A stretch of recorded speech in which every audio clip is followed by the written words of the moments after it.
नमस्कार दोस्तों, मैं तेजस्वी यादव। उम्मीद करता हूं कि आप सब लोग स्वस्थ हैं। इस लाइव वीडियो के माध्यम से मैं आप सब लोगों को बताना चाहूँगा कि लगभग 50 दिन हो गए हैं हमारी राजनीतिक कार्यक्रम को रद्द किए हुए, और शुरुआत के दिनों से ही हम लोगों ने सरकार का पूरा सहयोग किया है। सारे दिशा निर्देशों का हम लोगों ने पालन किया है,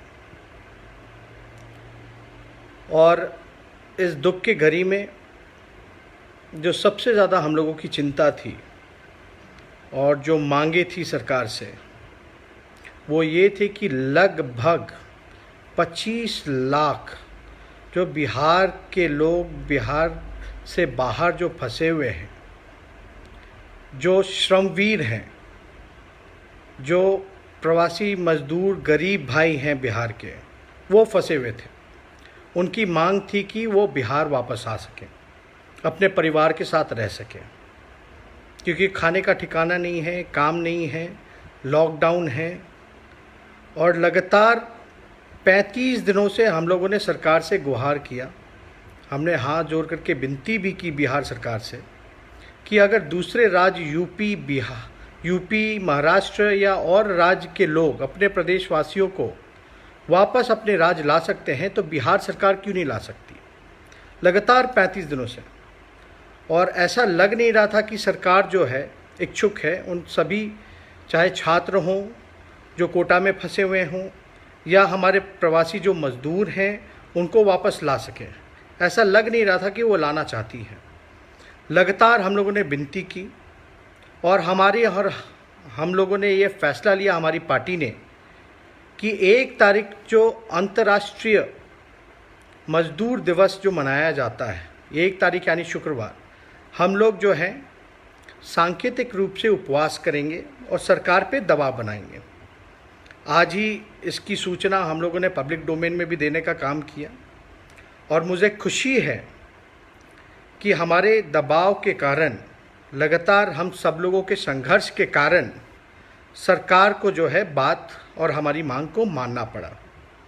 अभी हमने न्यूज़ देखा, MHA का जो गाइडलाइंस है उसमें परमिशन मिला है कि जो भी बिहार के बाहर माइग्रेंट्स हैं, चाहे स्टूडेंट्स हों, टूरिस्ट्स हों या लेबर्स हैं जो फंसे हुए हैं, उनको वापस आने की अनुमति दी गई है। तो लगातार हम लोग, हमारे पार्टी के सभी लोग, जो 25 लाख और कोटा में लगभग 12,000 लोग जो फंसे हुए थे, जो छात्र छात्राएं, और 25 लाख जो प्रवासी मजदूर जो फंसे हुए थे, उनकी अनुमति मिल गई है। अब ये बार बार हवाला दिया जाता, मुझे समझ में नहीं आ रहा था कि नियम कायदा जो भी हो, लेकिन इस देश में 2 नियम कायदा नहीं हो सकते, अलग अलग राज्यों के लिए अलग नियम नहीं हो सकते। बिहार सरकार बार बार जो है, माननीय आदरणीय नीतीश कुमार जी हवाला दे रहे थे कि नियम नियम नियम, लेकिन दूसरे प्रदेश के सरकार जो हैं वो लगातार जो है अपने लोगों को प्रदेश वापस लाती रही, और आखिरकार नीतीश कुमार जी को जो उनका जो ईगो था, आप कह सकते जो जिद थी, उससे हटना पड़ा, और हम लोगों ने उपवास का फैसला जो लिया था उसके आगे सरकार को दबना पड़ा। अब मैं माननीय मुख्यमंत्री आदरणीय श्री नीतीश कुमार जी से ये अपील करता हूँ, बिहार सरकार से ये अपील करता हूँ, जो 25 लाख जो बिहार के गरीब भाई हमारे जो फंसे हुए हैं दूसरे प्रदेश में, अब उनको अविलंब वापस बिहार लाने का काम किया जाए, जल्द से जल्द लाने का काम किया जाए। कोटा में जितने छात्र जो फंसे हैं, उनको अविलंब बिहार सरकार से अपील है कि उनको लाने का जल्द से जल्द प्रयास किया जाए और लाया जाए और सुनिश्चित किया जाए। अगर फिर भी आदरणीय मुख्यमंत्री नीतीश कुमार जी और बिहार सरकार के लोग अगर सक्षम नहीं हैं, तो बिहार के लोगों को स्पष्ट बात बताने का काम करें। अब हमको नहीं लगता कि कोई रुकावट हो सकती है लाने में। अब ये सिर्फ देखना है कि बिहार सरकार नीतीश कुमार जी में कितना विल पावर है, कि वो 25 लाख फंसे हुए हमारे प्रवासी बिहारी भाइयों मजदूरों को, जो कोटा में फंसे जो छात्र छात्र हैं, उनको किस प्रकार से लाएंगे। और मैं शुरू दिन से ही कह रहा था, हमने एक पहले भी फेसबुक लाइव वीडियो किया था, हमने सभी मजदूरों भाइयों से कहा था जो गरीब हैं, जो श्रमवीर हैं, कि चिंता आप मत कीजिए, थोड़ा धैर्य रखिए, संयम बनाए रखिए। राष्ट्रीय जनता दल और आपका भाई बेटा तेजस्वी यादव आपकी लड़ाई को लड़ेगा, आपके संघर्ष और दुख में आपके साथ खड़ा रहेगा। और मुझे खुशी है कि अभी MHA का जो गाइडलाइंस जो मिला है उसमें अनुमति दी गई है। तो आप लोग निश्चिंत रहें।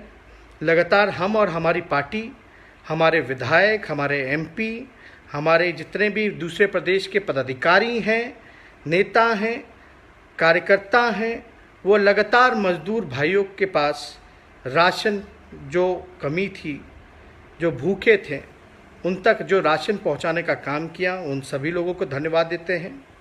और ये काम जारी रहेगा जब तक बिहार के लोग, हमारे भाई बंधु वापस नहीं आ जाते।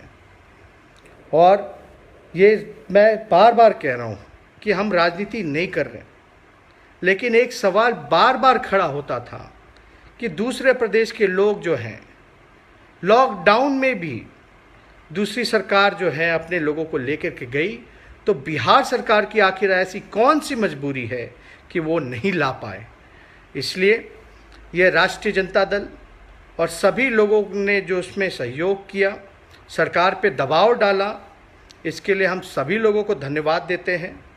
और हमारी कोशिश रहेगी, अभी भी सारी चीज़ों को हम माइन्यूटली देखेंगे, बारीकी से देखेंगे कि किस प्रकार से जो है बिहार के मज़दूरों की स्थिति है, सरकार क्या कर रही है, और जो भी कमियां होंगी, जो भी हमारा सुझाव होगा, आप लोगों से हम लोग साझा ज़रूर करेंगे। लेकिन सिर्फ प्रवासी मज़दूरों की ही बात नहीं है। बिहार में आपने देखा होगा राशन वितरण में भी बड़े पैमाने पे धांधली हुई है, कोई पारदर्शिता नहीं रखी गई है, ट्रांसपेरेंसी नहीं है।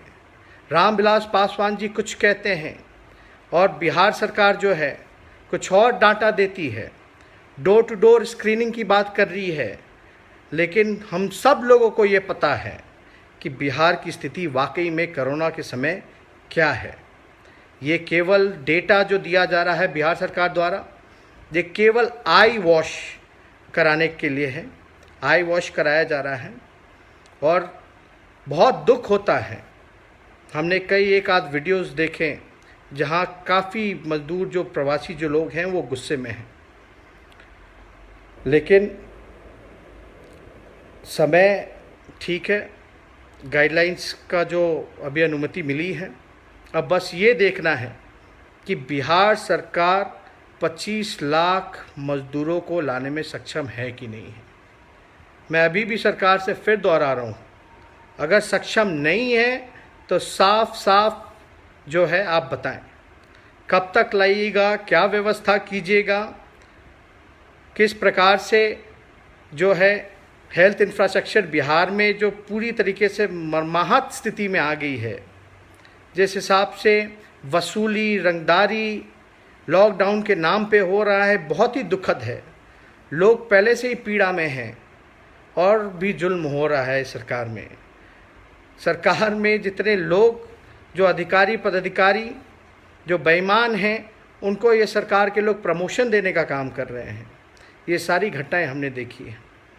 आप लोगों ने जो जवाबदेही दी है, जो जिम्मेदारी मुझे दी है नेता विरोधी दल और विपक्ष के नेता होने के नाते, प्रतिपक्ष का नेता होने के नाते, ये हमारा काम है कि सरकार की कमियों को गिनाना। और विपक्ष जो है सरकार का ही अंग होता है, लेकिन जनता की बात रखना, जनता के लिए लड़ना, खास तौर पे जिस प्रकार से गरीबों को छोड़ दिया गया था। आप देखेंगे कि बीजेपी के जो विधायक हैं वो अपने बेटे को या अपने परिवार के लोगों को कोटा से ला सकते थे, लेकिन और जो है जिसके पास नहीं है, जो गरीब है, जो लाचार है, उसको बिहार सरकार ने छोड़ दिया। कोई कार्रवाई नहीं। कार्रवाई के नाम पे सिर्फ ढकोसला किया जा रहा है। इसलिए आप सब लोगों को मैं धन्यवाद देता हूँ। ये हमारी लड़ाई जो है यह चलती रहेगी जब तक बिहार के लोग वापस बिहार ना आ जाएं, गरीब मजदूर वापस ना आ जाएं, छात्र छात्राएं वापस ना आ जाएं। तो ज़्यादा कुछ ना कहते हुए आप सब लोगों का धन्यवाद करते हैं जितने भी दर्शक हैं, और उम्मीद करते हैं कि आप सब लोग स्वस्थ हैं और घर पे रहें, और जो लोग घर से दूर हैं जिनको लाने की कवायद चल रही है, मैं ईश्वर से प्रार्थना करूंगा, भगवान से प्रार्थना करूंगा कि स्वस्थ वापस बिहार वो लौटें, अपने परिवार के बीच रहें। यही हम लोगों की कामना है। और ज़्यादा कुछ ना कहते हुए मैं आप लोगों के साथ फिर जुड़ूंगा, और आप सब लोगों का धन्यवाद। और आप लोग भी हमारा इस मुहिम में जो है समर्थन कीजिए, सहयोग कीजिए, ताकि लगातार जो है सरकार पर दबाव रहे। जो सरकार काम नहीं कर पा रही उसको हम लोग काम कराने का काम करें। और आपने देखा होगा जो ज़िद थी आदरणीय नीतीश कुमार जी की, उनको ज़िद छोड़ना पड़ा। ये हम लोगों के एकता की वजह से है। और सब लोग जो हैं इस चीज़ को लेकर के चिंतित थे, परेशान थे कि घर वापस नहीं आ पा रहे हैं, उनको वापस लाना चाहिए। इसलिए आप सब लोगों को धन्यवाद देते हैं। अब केंद्र सरकार, राज्य सरकार इन पता नहीं क्या कर रहे थे इतने दिनों से, दूसरे राज्य के लोग ले जा रहे थे, अपने बिहार के लोगों को छोड़ दिया था। अब राजनीति करने का समय नहीं है, लेकिन हम लोग तो इतना चाहेंगे कि कम से कम जो है स्वस्थ लोग जो वापस आ सके, हेल्दी वापस आ सके लोग। और इसका भी इंतज़ाम करना है, टेस्ट हो या आप देखेंगे जितने भी टेस्टिंग किट्स हों, उसकी व्यवस्था पूरी तरीके से बिहार में नहीं है। लगातार हम लोग इस चीज़ों को उठा रहे हैं और उम्मीद करते हैं, सरकार को भी हम धन्यवाद देते हैं क्योंकि उन्होंने अनुमति दी आखिरकार, लेकिन देर हुआ, चलो कोई बात नहीं। लेकिन अब कम से कम केंद्र सरकार और राज्य सरकार मिल कर के उन बिहार के लोगों को, छात्र छात्राओं को, मज़दूरों को वापस घर लाने का काम करें। बहुत बहुत धन्यवाद। जय हिंद, जय बिहार।